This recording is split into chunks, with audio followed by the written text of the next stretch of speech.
And it doesn't matter what that thing is. If it's moving, it's a target. Civilian or military, it doesn't matter. Can Putin lose this war without losing Russia? I think Putin already lost Russia. Whether he wins or loses, he has lost it. All of these disputes carry on happening and there's no sign of resolution. Hunters just get sick of it. Those punters are actually our members as well. There's always more to the story with our podcasts. Listen on BBC Sounds.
This is BBC News. I'm Geeta Guru-Murthy, live in Windsor. The headlines at 5.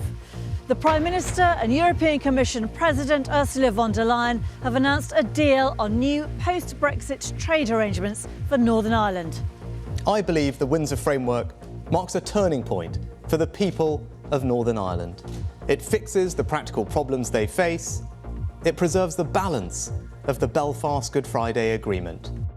This new framework will allow us to begin a new chapter. It provides for long-lasting solutions that both of us are confident will work for all people and businesses in Northern Ireland.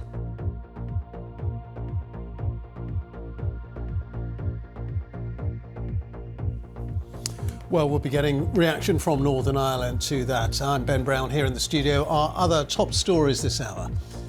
As the energy regulator Ofgem lowers the price cap for gas and electricity, there are fresh calls for the government to stop a rise in energy bills in April. A new BBC Panorama investigation uncovers evidence that women are being misled and manipulated about abortion by some crisis pregnancy advice centres in the UK. The first female Speaker of the House of Commons, Betty Boothroyd, has died at the age of 93.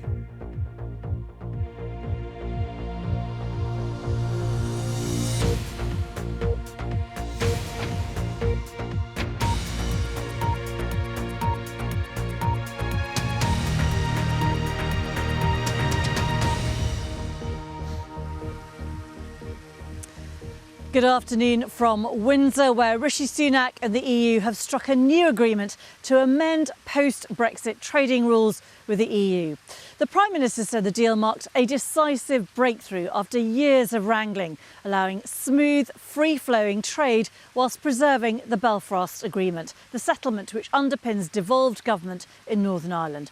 Mr Sunak said the agreement would remove any sense of a border in the Irish Sea, the chief complaint of unionists who've boycotted Stormont in protest at the Northern Ireland Protocol struck by Boris Johnson. So what exactly has been announced today?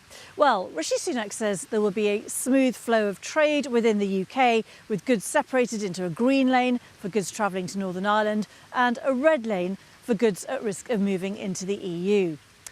The Prime Minister says the new deal ensures that the same quintessentially British products will once again be available in Northern Ireland. This includes trees and seeds in garden centres. The Northern Ireland Assembly will be able to pull an emergency brake for changes to EU goods rules. And here's how Mr Sunak presented the new deal just a short time ago. I believe the Windsor Framework marks a turning point for the people of Northern Ireland. It fixes the practical problems they face. It preserves the balance of the Belfast Good Friday Agreement. Now, of course, parties will want to consider the agreement in detail.